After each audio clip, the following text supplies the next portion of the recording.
Ja, ik denk goed. Laat je zeggen, je moet cool. Toen we zo zijn, São Paulo CZ eigenlijk, ja. Zeker is niet een beum achterop het op. Ja, dat denk ik maar voor balwezen. Ik denk ja, goed, het mooi. We gaan 3 dagen naartoe, maar ik ben nog goed.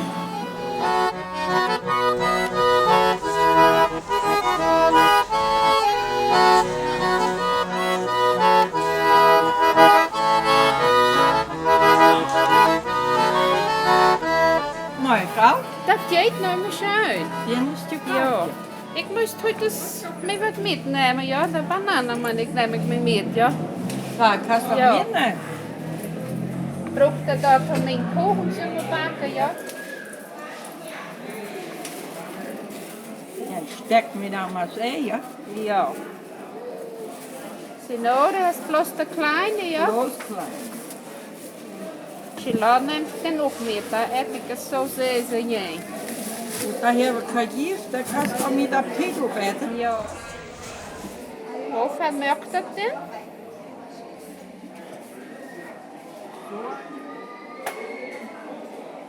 Stimmt? Ja, ja. Ja, nog veel mal Dankeschön, ja. Ja, bitteschön. Und dann wieder terugkomen. Ja, Het broek zien we je heen, ja. ja, ja. Dankeschön, ja. Eu nasci aprendendo pomerano. Quando cheguei na escola, a gente passou por castigo na escola, até apanhar, ficava de joelho, de castigo, por não falar o português, que a regra era não podia falar em pomerano na escola.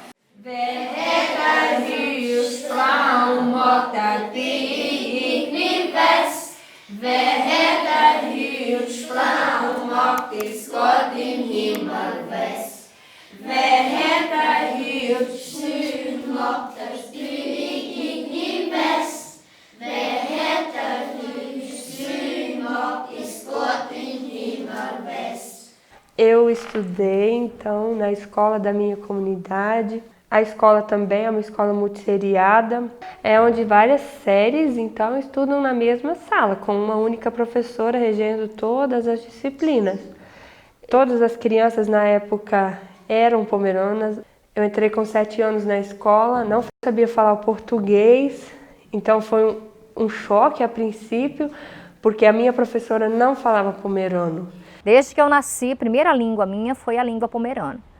Entendeu? Eu fui crescendo no meio dos meus irmãos só falando, e na minha comunidade também, só falando a língua pomerana. Das minhas professoras do primeiro ao quarta série, nenhuma falava. Todas eram, né, só falavam português. Então não tinha esse professor que falava a língua. Até porque não tinham professores formados. O acesso à escola era muito difícil, né, para os professores daqui. No início, assim, foi bem difícil, porque a gente não sabia se comunicar em português. Quando eu entrei na escola, o fato que marcou muito foi de ser uma escola de língua portuguesa. E não era minha língua materna. E você acredita que eu fugi várias vezes, desviei o caminho para não ir para a escola, porque de tanto medo que eu tinha, mas o meu medo era justamente pela questão da língua, por ser outra língua, né, que eu não falava em casa. Lembro bem claro das proibições, né, não podia falar. Para forçar a aprender a língua portuguesa, o pomerano era proibido. Porque, né, existia ainda os reflexos, né, de toda a proibição, da política de nacionalização do ensino. A escola pomerana, porque nós estamos em território pomerano, ela tem uma trajetória interessante. Ela era mantida pelos pomeranos, pelos colonos, porém ela era ministrada em alemão, uma língua que eles não falavam, mas pelo menos eles eram alfabetizados. Com a política ditatorial de Getúlio Vargas, essas escolas foram fechadas. Tudo se aprendia na escola mantida pela própria comunidade. E depois as coisas começaram a mudar, porque o governo não deu conta de fazer o papel dele. Eu estudei pouco, não tinha professora na minha época. Na roça não tinha professora naquela época, não. Quando eu era novo. Depois veio uma professora, eu já tinha 12 anos, então meus pais precisaram eu para na roça trabalhar, né? Com o regime militar, continuou a proibição. Houve continuidade nessa questão da proibição, porque o Brasil, a política do Brasil desde Pombal, como eu disse, é a política da língua única, o português. Era um medo que ficou. Eu tinha medo de ir para a escola porque eu ia me deparar com a professora que só falava a língua portuguesa. O que eu ia fazer, né? Então o papai disse assim para mim, olha, você faz o seguinte, se te perguntarem qualquer coisa, você vai dizer sim ou não. O que aconteceu? A professora, como eu sentei logo na primeira carteira, ela perguntou justamente, a primeira pessoa que ela perguntou, qual é o seu nome? Eu automaticamente fiz o que o papai falou. Ou você fala sim ou não. E eu disse sim. Foi gargalhada total na sala. E aí, mas a gente foi crescendo, foi aprendendo e foi se entendendo. E aí aconteceu, eu até comento isso nos nossos planejamentos, foi quando um dia a professora trouxe um texto com enigmas. E nesse texto tinha o desenho de uma bota. E eu, automaticamente, já sabia escrever nesse período, eu escrevi que era um sapato, porque eu conhecia uma bota como sapato. E aí ela veio corrigir o texto, ela falou que não era sapato, que era uma bota. Em Pomeres, nós chamamos bota de manteiga. Então eu analisei, meu Deus, ela come sapato. Então assim, eu fiquei com muito nojo, porque nossa, que nojo, ela come sapato no pão e nós comemos, né, bota no pão.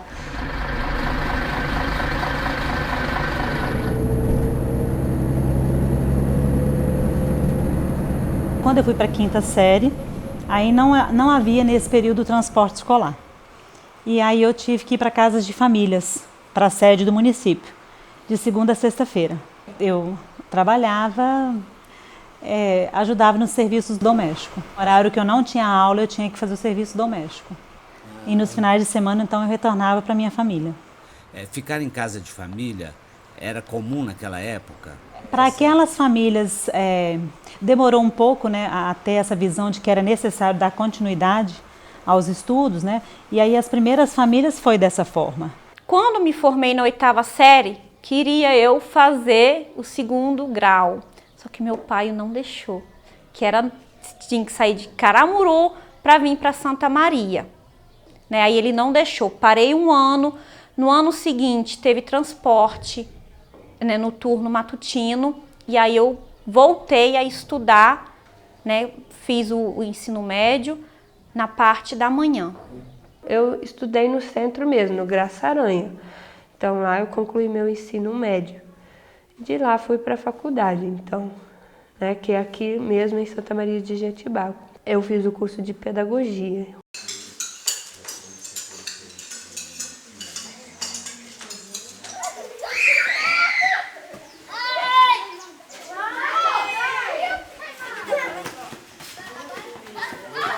Eu não tive oportunidade de conhecer o meu avô paterno e nem materno, meus avós, né? Conheci uma avó apenas. Eles falavam muito sobre a travessia do Atlântico para cá, que era uma viagem, que foi uma viagem difícil, né? Muitas crianças morreram, muitas pessoas morreram.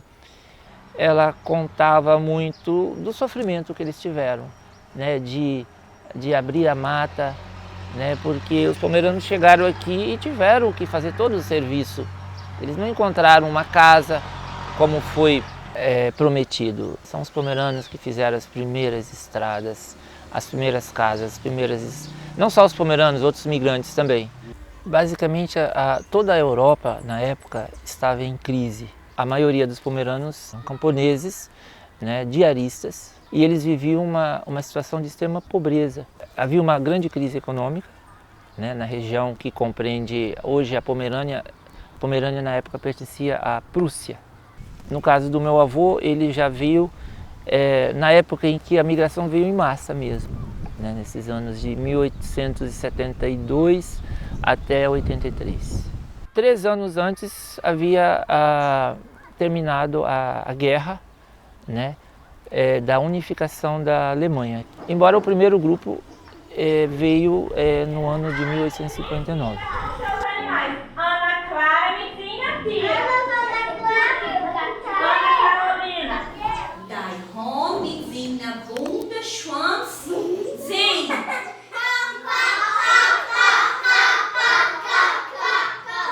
Com a introdução da professora Marineusa, que é uma professora bilíngue, ela conta isso, essa proposta começou a aflorar de fazer um projeto, de escrever um projeto que contemplasse a língua e a cultura dos alunos. Infelizmente o projeto não teve apoio e ele morreu por aí. A partir de 2003, então, um grupo de pessoas, de pomeranos, de pesquisadores e também de gestores de várias prefeituras passaram a desenhar, a rascunhar um projeto que se tornou mais tarde o PROEPO. Quando eu falei a palavra educação bilíngue, muitas pessoas acharam isso muito um absurdo, que isso não se aplicava, porque isso era contra a lei. Pensar numa educação bilíngue, não apenas, né, que para a criança falar a sua língua ou aprender a língua pomerana, mas que por meio da língua nós pudéssemos ter um currículo diferenciado. Foi aí que nós começamos, né? Aí o Ismael, nesta época, também chega com o dicionário, né? E fizemos um grupo. Eu, quando estava fazendo a especialização em línguas indígenas brasileiras, eu comecei a compilar palavras que eu já tinha esquecido ou que eram pouco faladas, pouco lembradas. Comecei a fazer um glossário da língua pomerana. Dessa compilação pequena surgiu o dicionário pomerano. Esse livro, Upland, que é Na Roça, eu comecei a ouvir histórias e comecei a gravar essas histórias. Surgiu um livro que pode ser usado nas escolas. Escrever, escolhe, é o quê?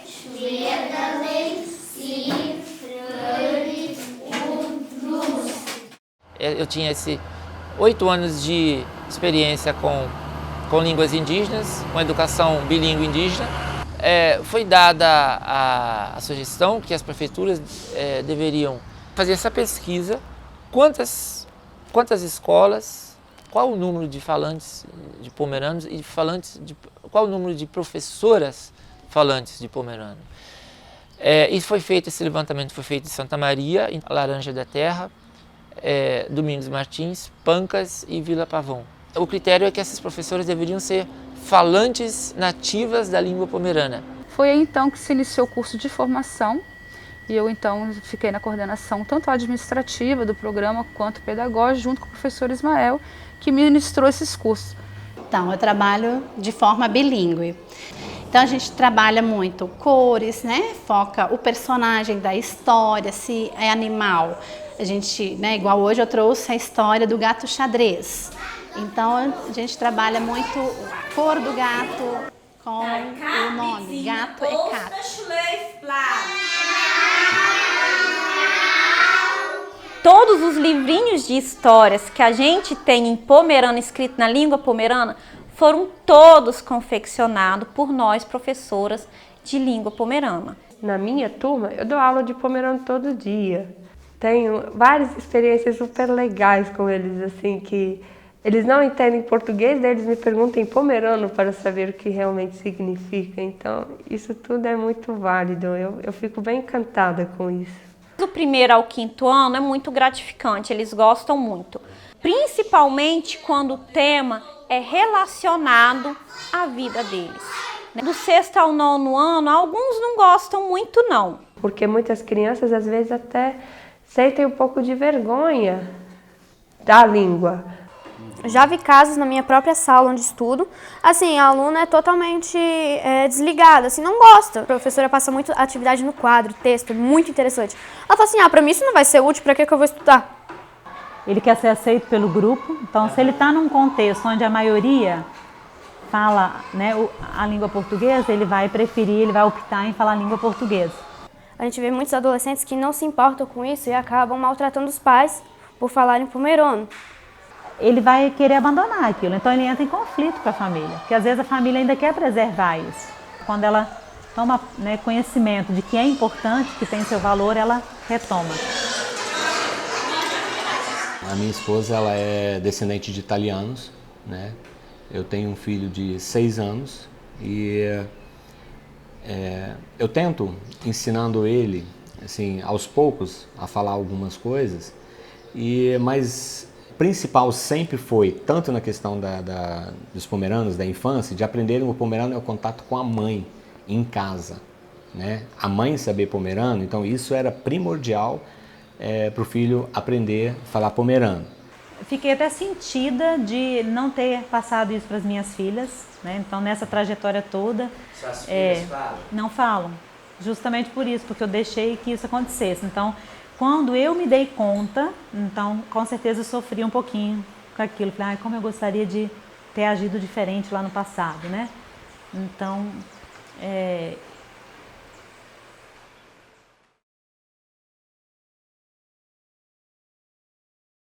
Em 2008, não tinha como atender todas as escolas, então abriu-se o espaço para os professores itinerantes. Mesmo começando esse trabalho com os professores, né, itinerantes, não deu para atender a toda a rede. Com a oficialização que aconteceu em 2009, aí que viu, não, nós temos que fazer algo para poder realmente atender a todas as escolas. Em 2013, nós conseguimos atender com uma aula semanal todas as escolas da rede municipal. Eu assumi as aulas da língua pomerana como professora itinerante. Tinha uma formação com o professor Ismael. Hoje em dia a gente tem uma aula por semana nas escolas. As crianças perderam a vergonha de falar o pomerano. Está sendo reconstruída nelas, né, o prazer de falar a língua pomerana, de ser pomerano. Há um diálogo intercultural nessa relação da prática da professora com crianças não pomeranas e pomeranas, ou pomeranas não falantes, pomeranas falantes, né? Esse programa beneficiou a comunidade pomerana? Eu diria sim, beneficiou, porque as pessoas têm mais liberdade de falar o pomerano nas escolas, não é mais proibido, porque de fato era proibido, ou simplesmente tratado com desdém. Quando a criança vai para o ensino médio, o pomerano desaparece da escola. A gente tinha que valorizar um pouco mais a língua pomerana, porque a gente só tem uma aula de pomerano por semana e 2 aulas de inglês na semana. Embora as professoras tentem fazer um trabalho diferenciado, As pessoas já têm em mente de que bastaria uma aula semanal. Isso não é bilinguismo. Ele não é um ensino efetivamente bilíngue, mas na prática as nossas pesquisas mostram que no intervalo as crianças conversam normalmente em pomerano e português, assim como os professores conversam em pomerano e português. Bilinguismo é quando acontece, quando ambas as línguas possuem um certo equilíbrio. Não seriam tratadas como uma com mais valor, outra com menos valor. O que nós temos nas escolas, infelizmente, é o que temos nas escolas indígenas. O pomerano é ensinado apenas como transição para a língua portuguesa. Todo esse projeto original ele deve sofrer alguns ajustes. Faltam políticas públicas para investir em material pedagógico e divulgar essas histórias bonitas, nessas ilustrações que a gente tem, e deixar que as crianças tenham acesso a isso. De 2005 até 2012. Todo esse período nós trabalhamos com formação dos professores e junto também os planejamentos. Nós realizávamos anualmente um encontro chamado de Encontrão do Proepo, que era o momento de reunir todos os professores que trabalhavam no programa e de troca de experiência, né? Foram feitas várias oficinas, né? Cada grupo preparava alguma oficina de artesanato ou de produção de material didático, né? De contação de história, de música. Então, assim, havia muita discussão. Essa formação se rompe também em 2012 com a mudança de gestão. Né? A gente não tinha mais cursos de aperfeiçoamento, a gente ia procurando sozinhos, pelo que a gente já tinha da nossa trajetória anterior, com aquilo a gente foi criando as nossas atividades e trabalhando, né, de acordo com o currículo escolar. É uma construção constante, então nós precisamos de mais livros, nós precisamos de mais material didático mesmo para ministrar as aulas. Em primeiro lugar, as aulas que são ministradas, por exemplo, uma vez por semana, esse número deve aumentar. E deve-se pensar o que é bilinguismo de fato. Principalmente porque eu não acredito que a língua e a cultura esteja apenas no espaço escolar. Heb je je machine terecht gemaakt? Nee. Ganz noch nicht, vielleicht noch. Klein bisschen. Moet je daar aan de licht aanmaken. Of wanneer kan je aanvangen arbeiden? We willen bloß lernen, schon wie erst aussehen, dann kann Ja, man wieder. So, dann anfangen, ja. ja. So ist es zu sagen, was ich fair. Gewalt maken. Gewalt maken. Of kan je dan bal aanvangen als Sachen terecht maken? Ja. Ik kan sogar 2 Spinnen Annahmen dann machen. Ja. Und da ist dann noch? Da haben wir im Süßig, weißt du nicht. Und da ist der Udregeln, wo da ist kommt. Nog geen prijs maken? Nee, nog geen prijs maken, nee, want hij zou verhuurd gesteden. Meu avô paterno era benzedor e minha avó materna era benzedeira. A pessoa que benze, ela tem que repassar a tradição dela para um membro da família, para um filho. No caso, o homem, ele repassa para uma filha. E a mulher, ela repassa para um filho. É um ritual onde se repassa. Eu vi minha avó benzendo muitas vezes, porque eu era criança e eu adorava ficar espiando atrás da porta, como dizem, né, escondidinha. Mas eu nunca ouvia o que ela dizia, porque eram sussurros. O meu pai, por exemplo, ele não admite que se fala em... Mesmo meu avô tendo sido benzedor, ele não admite que fala, porque ele já foi educado numa linha religiosa que não permitia, que falava que a benzedura era bruxaria. A arte verbal pomerana, que são as narrativas, né, o que eles contam, a música pomerana, a fala cerimonial do Hortitspira, que é o convidador de casamento.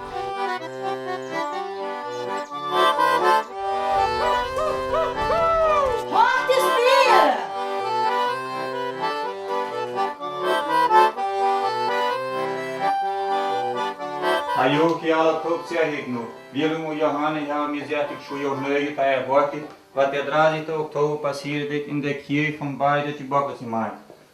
Schwer und Bulle war der Schlag, alles war sehr hübsch und schmuck.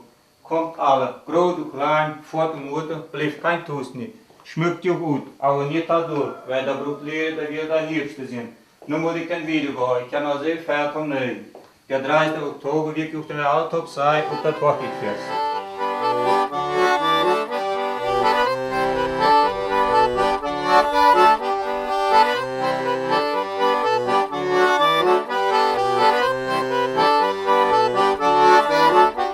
Teve um casamento aqui perto de casa e deu mais ou menos uns 30 anos atrás. Aí tocava umas músicas mais populares, assim, aí comecei a gostar daquilo, né? Depois comecei a tocar, né? A gente chama isso de chegada, que é mais no início do casamento. Já vai animando o pessoal chegando e ouvindo a música de longe já, né? Para abrir os festejos, se fazia a noite do quebra-louças. Esse ritual, o objetivo dele é para você desejar muita sorte, expulsar os maus espíritos no momento que quebra a louça.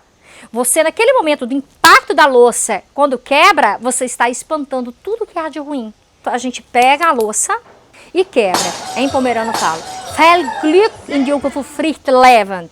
Muita sorte no casamento de vocês. Aí quebra a louça, porque eu espanto o mal e desejo bem. No final, trek de concertinas up will alla seis lustig dança. Puxa a concertina aí, sanfoneiro, queremos felizes dançar. Ihu! Daí eu jogo e as pessoas dançam. E no momento que eu estou fazendo quebra-louça, eu falo que quanto mais cacos surgirem no momento da dança, mais sorte eles terão na vida conjugal deles.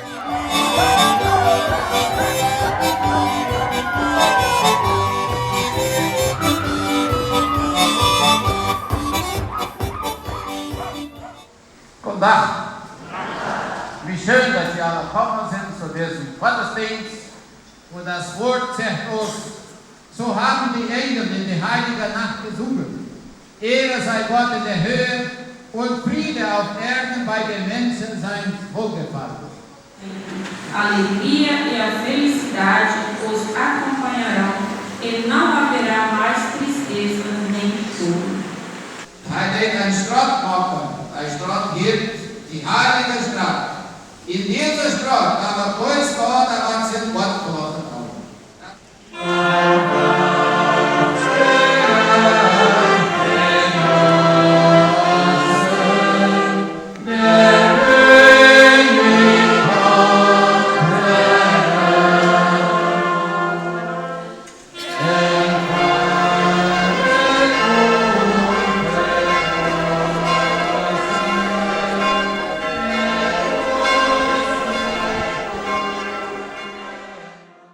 A oralidade, ela é primordial. A oralidade, nós nascemos, nós adquirimos a língua no plano oral, lógico, né?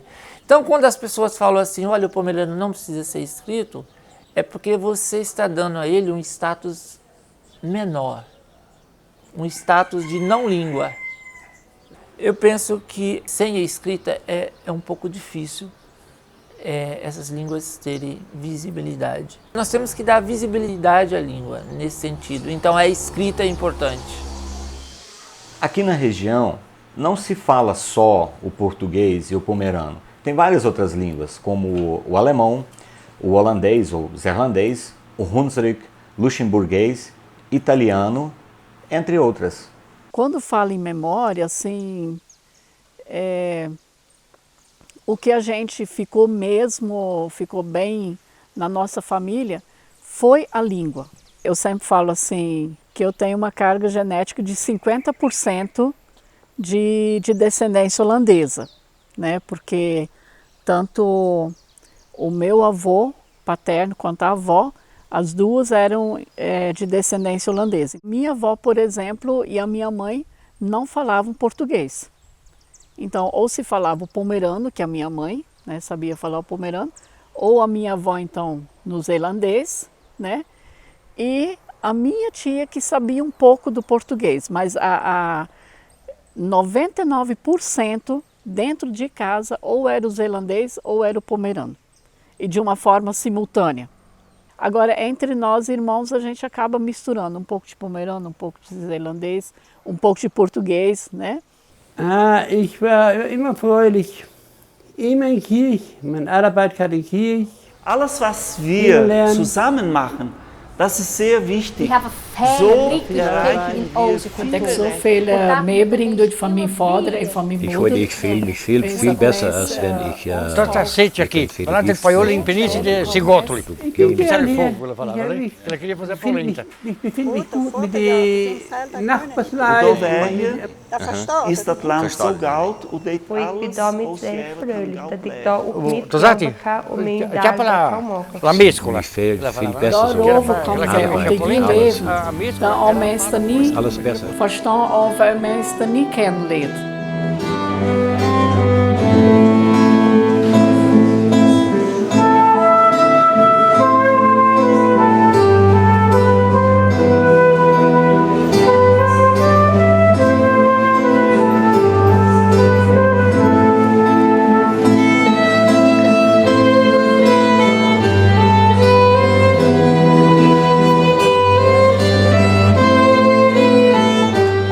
Esses povos tradicionais no Brasil, eles são povos de cultura oral, né? De tradição oral, né? Todas as leis, a socialização é feita de maneira oral. Nós temos que unificar a luta do povo pomerano com os quilombolas, com os indígenas, com os ribeirinhos e outros povos, os extrativistas, os pescadores, que estão profundamente ameaçados pelo agronegócio e pelo latifúndio, que não leva em consideração esse modo de produzir a existência material e simbólica dos povos tradicionais, onde eles vivem e cultivam a terra para produzir suas existências. Minha vida começou mesmo a mudar depois que eu comecei a largar os produtos químicos agrotóxicos para lá. Minha vida mudou. Se eu não tivesse mudado, às vezes eu nem estaria aqui mais. Eu diria que o pomerano ele tem uma relação muito íntima com a terra. O pomerano tem uma espiritualidade que remete ao culto da natureza, aos entes sagrados da natureza, a água, a árvore, o vento, o sol. E nós hoje, as novas gerações, nós precisamos estudar a nossa ancestralidade e recuperar essa espiritualidade para fortalecer as nossas lutas. Porque em algum lugar a gente perdeu os laços com a ancestralidade.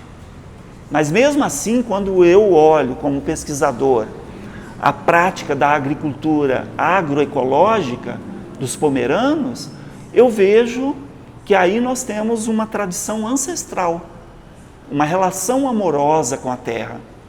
Você tem que saber trabalhar o solo para você produzir. Se não souber trabalhar o solo, você não consegue produzir nem com veneno e nem sem veneno. E a gente nasceu na roça, a gente tem passou por muitas coisas, a gente aprendeu muita coisa no mundo, com a natureza. A gente não aprende isso no livro, isso é pela própria natureza mesmo que a gente aprende.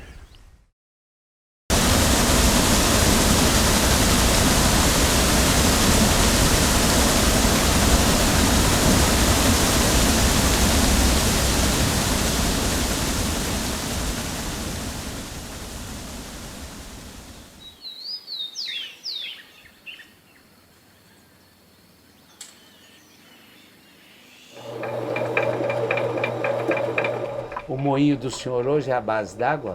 Não, motor elétrico. Me conta como é que é o funcionamento. Não, o milho é dentro de um caixote, e rodava, e a pedra tem um toquinho que balançava e entonava o milho de grão por grão, né? Desde pequeno, 8 anos, 9, que eu comecei a já fazer o fermento, né? Fazer o brote. Mas eu era muito curioso, tudo que a mãe fazia, sempre olhando, né? E a mamãe ensinando também, tem que fazer assim, assim. Deu certo. Dat deed ik zo maken, dat is zo dat ik abends terecht eruit. Dan morgens dat ik maken, dat mank maken, dat is zo dat ik, de pataten, dat ik, dan meelmeel manksiert. Dan alles zo verruigen, ja. Dan loden, dat werden opgehaald, zo. Door het ijs zo veel dat ik even deed. De aarde, dat ze dat vinger even deed, moet vuur in de oven in de buiten. Dus dat was de oven niet heet nog. En dan, wenn de brood opgehaald hebt, dan dat roepen leggen op een bananenbeleg. En dan in de oven in de schoven, dan bloos zo loden, dat het weer goud bakt is. Dan een stoom, zo in je vel instaan laten. Dan kan je het eruit halen, koel werden laten opeten.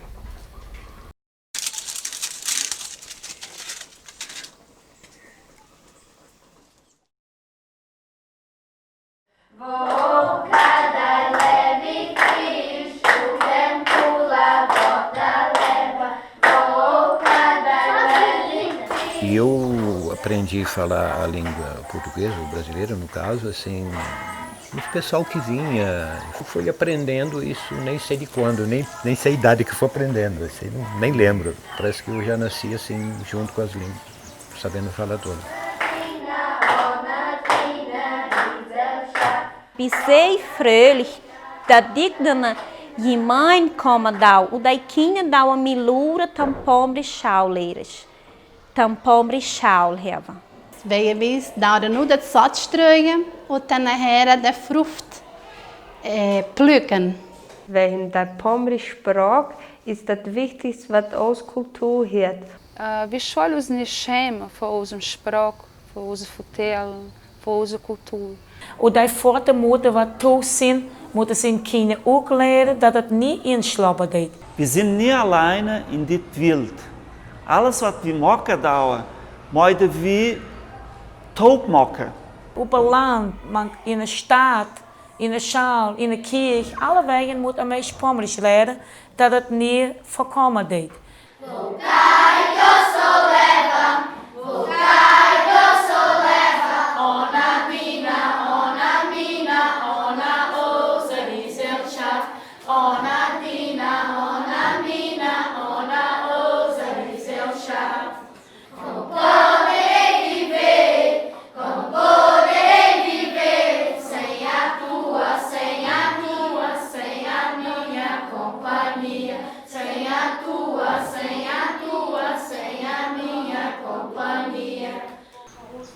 Então, somos brasileiros e temos orgulho da nossa cultura pomerana. Eu gosto porque a professora passa dever, desenho e escrever. Tipo assim, as brincadeiras pomeranas, pra gente cantar músicas. Me sinto mais pomerana. Eu sempre gosto de falar pomerano. Minha avó, minha mãe, minha tia e eu. Eu aprendi a falar pomerano com a minha avó, ela sempre ficava falando. Minha mãe também, ela fala só um pouquinho, mas ela fala. Porque aqui onde que a gente mora, isso é cultura pra nós. E que Marcinha espera minha bicicleta. Leite milk, o cine clock e Yon, é o menino pequeno, Clanhão, menina pequena, Clanmeca e Grot Leon e Grot Meca.